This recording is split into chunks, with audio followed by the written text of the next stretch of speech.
की जय। बोलो वृंदावन धाम की जय।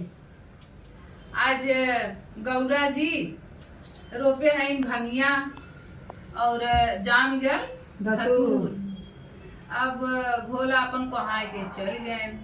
अब देखा गौरा जी कैसे कहथिन, कहाँ मिली है हमार भोले जी हो जाती। हाँ सुना गाना के माध्यम से। रोप देहली भांगिया जमाल धतूरावा जमाल धतूरावा कहाँ हो गई है ना, ओ कहाँ हो गई है ना, हमरा भोला यारा भांगिया कहाँ हो गई है ना, हमरा भोला यारा भांगिया कहाँ हो गई है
गणपति महादेव की की जय। जय।